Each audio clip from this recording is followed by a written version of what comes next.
خطة مشروع المليار الذهبي بدأت أمريكا والصهاينة بتنفيذها من خلال تصنيع وباء جديد وزلازل تضرب بلدان المسلمين وتنبؤات من المنجمين بنهاية العالم. لكن أقدم لك بمبش السيد وكويلي كانوا لهم بالمرصاد. بمبش السيد وكويلي أدخلوا أمريكا وإسرائيل بحالة صدمة، وترامب الهسه مصدوم، وجو بايدن الهسه يبكي، وملك بريطانيا شقق هدومه. بعد ما فجرها بمبش وكويلي، ترامب سوى اجتماع طارئ لحتى يتلاحق للموضوع.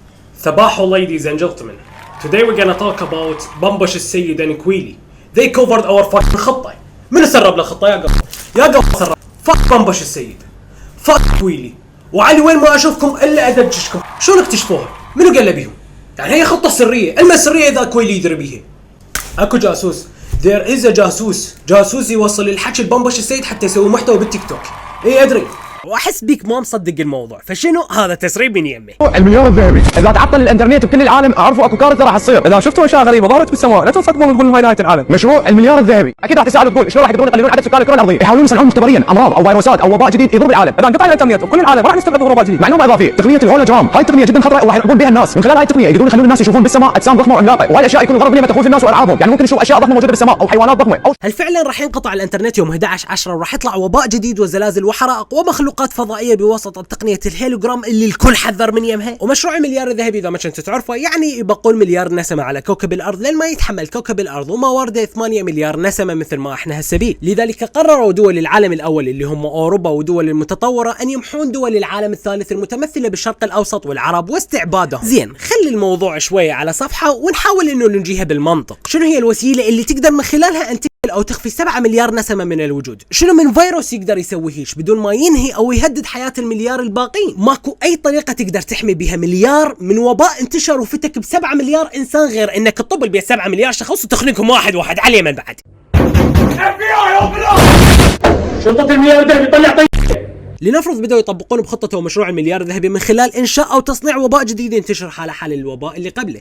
زين، شلون راح تقدر تحمل مليار نسمة اللي أنت تريدهم؟ أنا أقول لك لازم تضمهم بكنتور، لأن ماكو غيرها، هي بس هاي الطريقة، أو تضمهم جوا القاع وابن أمك إذا دبرتها. لأن كويلي نفسه اللي كان مستقتل على فكرة إنه الوباء السابق تصنع مختبريا وطلع يبكي ويقول اليوتيوب هددني لأن كشفت المخطط مالتهم وما أدري شيني، نفسه اللي بمبش السيد دكتور واختصاص نظريات المؤامرة وكذب ناسخ السكريبت مال مقطعه من تغريدة إلي. صدق كذب خالي بمبش؟ شنو خلصوا والناس قومت تنسخ مقاطعك من تغريدات الكويلي؟ لان حرفيا المقطع مالته هي التغريده مال الكويلي بس حاكيها بصوتي. شنو ما عندك احد يكتب لك سكريبت؟ لو ما عندك احد يبحث لك على محتوى قبل لا تنشره، لو خلص المحتوى وماكو غير هالكذبه تكذبها. لا واللي يعجبني شويه مغير على السكريبت مسوي بلهجه عراقيه اصفق لك بخشمي والله. زين اسمع هاي نكتب ربك يقول لك مره صانع محتوى على تيك توك عنده 6 مليون متابع المصدر مالته تغريدات كويلي. هذا الفيروس اللي سويتوه مؤامره وبدايه المشروع المليار الذهبي لو تبحثون باضراره اللي سببها حتلقون اكثر بلد تضرر هو امريكا بوفيات تجاوزت 1,000,000 انسان واصابات اكثر. دول العالم الاول هي اكثر الدول تضررا منا بالوفيات والاصابات، امريكا، بريطانيا، ايطاليا وفرنسا. فاللي يصنع فيروس فتاك مثل هذا برايك ما يقدر يصنع طريقه للسيطره عليه او على الاقل يخلون شعبهم اللي يعتبرونه هو المليار الذهبي عايش؟ الصين اللي على اساس هي اللي صنعت الفيروس اقتصادها تضرر من خطه نمو 5.5% الى 3.2%. فمن تجي وتقول لي الفيروسات هذين تصنع المختبريا من قبل اكثر الدول تضررا من يمه، فهنا انا ما اعرف ايش نايم بعقلك بصراحه. يعني لو اشوفه غير الا اشمرك من الشباك وقابل صياغه قذره واستخفاف بعقول البشر من تحاولون انه تقنعون ملايين المتابعين اللي عندكم كمؤثرين وكصناع محتوى انه راح يطبقون هذا المشروع ويقطعون النت على العالم. ولو متعبين نفسكم شويه وباحثين كان عرفتوا انه المقطع اللي معتمدينه كمصدر هذا مقطع مقصوص من عام 2018 وكان سؤال من المذيع الوزير الاتصالات ووكاله ناسا حاطيها بكل شيء. اول مره تسمع بالموضوع يا اخي.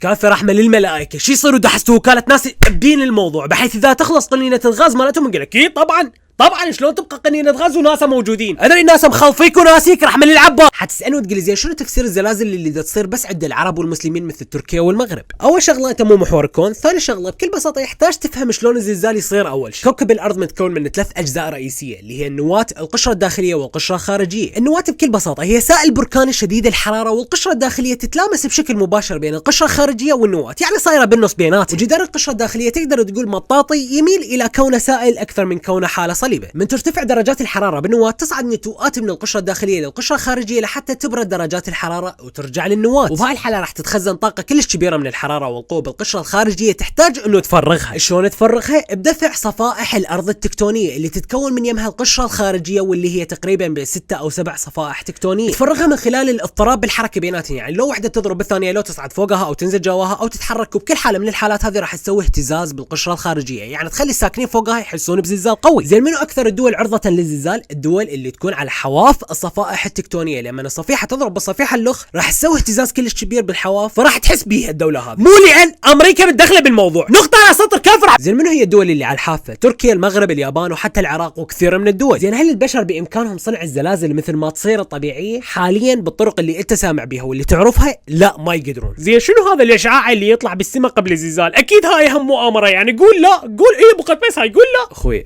رحمة والديك، ابوس خشمك بس كافي. عوف المؤامرة، عوف المؤامرة رحمة للعباس. هذا الاشعاع وهذا الضوء هو شحنات كهربائية تشحنها بعض انواع الصخور من تنضغط بضغط عالي ومركزها الارض وتعكس على السماء، يعني مو من السماء جايه ولا لها علاقة مشروع حرب اللي شقيتوني. زين هل اكو طريقة لصنع الزلازل بشريا؟ اي اكو. الطريقة الوحيدة هي من خلال ترسب المياه الى الصخور بالقشرة الخارجية او ضخ كميات كبيرة من المي والسوائل داخلها. بناء السدود والتعدين وحفر ابار النفط واحدة من اهم مسببات الزلازل البشرية. من ينهدم سد او تترسب مياهها راح يسوي زلزال بسبب القوة الدافعة من المي وترسب كميات كبيرة من المي الى الصخور وبوقت واحد تخلي الصفيحة شوية تنزاح عن صاحبتها. مثالها الزلزال اللي صار بمدينة زينبجو الصينية بقوة 7.9 رختر واللي صار بسبب احد السدود. ممكن مستقبلا يصير اكو زلازل اقوى بقبل البشر بسبب السدود وعمليات التعدين المبالغ بها، مو بسبب مشروع حرب اللي شقيته بيه. هذا المشروع للطاقة، والطاقة هاي مال دينها علاقة بالزلازل او الفيضانات والحرائق اللي الكل دا يروج الها. يا اخي اقرا شو زعطوط انت ما تقرش. كافي عوف مصادر خالتي قالت ويقولون وقال العلماء. شو بالله سمعني مصدرك مرة لخ. يقولون انه تحياتي لكم المصدركم الكريم. واذا تقولي ممكن البشر يسوون زلازل من خلال قنبله نوويه، فاشمرك من الشباك واخلص من يمك. المسؤول عن وزاره الزلازل والكوارث بتركيا بعد الزلزال قال قوه الزلزال هذا 500 قنبله نوويه. برايك امريكا تقدر تزرع 500 قنبله بدون ما يدري احد؟ وانبعاثات هاي القنابل وحدها ممكن انه تنهي الحياه بالشرق الاوسط كله واكثر. هيروشيما هسه انبعاثاتها موجوده، فمو من المنطق ان يفجرون 500 قنبله بدون ما ينتبه احد او تبين. هسه نجي الموضوع قطع الانترنت. هنا الصهيونيه اجت طبت بالموضوع. نور المالكي حق خشمه. خاله من الاخير ما من الممكن ان ينقطع الانترنت على العالم، لان بس تخيلوا وياي حجم الضرر اللي راح تتضرر هاي الدول بالذات. اليوم امريكا ودول العالم الاول عيشتها كلها على الانترنت والحياه الالكترونيه، فشلون ممكن انه يقطعوه؟ البشر ما يقدرون يرجعون للوراء. اليوم السياسات الماليه للبنوك كلها على الانترنت، وتخيلوا وياي اسماء وعدد الشركات اللي راح تتضرر. فيسبوك، يوتيوب، تليجرام، انستا، ابل، سامسونج، هواوي، واتساب، جوجل، وفروحها، ستار اكس، تويتر، وكوما بعد. بربك هذول كلهم حيسكتون مثلا؟ ذول شغلهم كله معتمد على الانترنت دود. وحجه انه اكو وباءات جديده راح تنتشر حجه مغلوطه لان بدا يتبعون اساسها بالتدريج.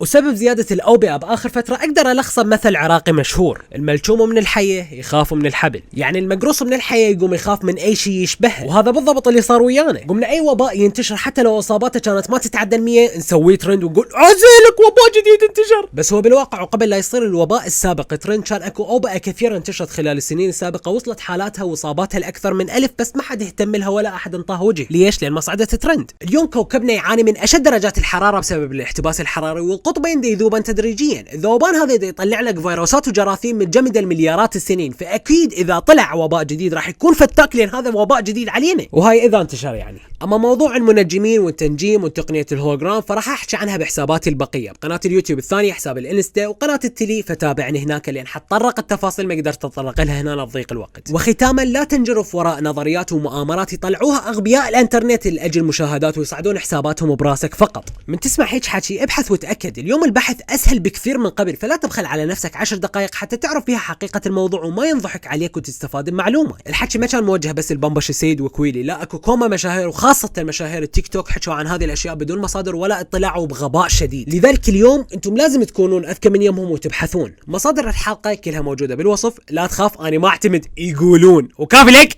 سد خالي.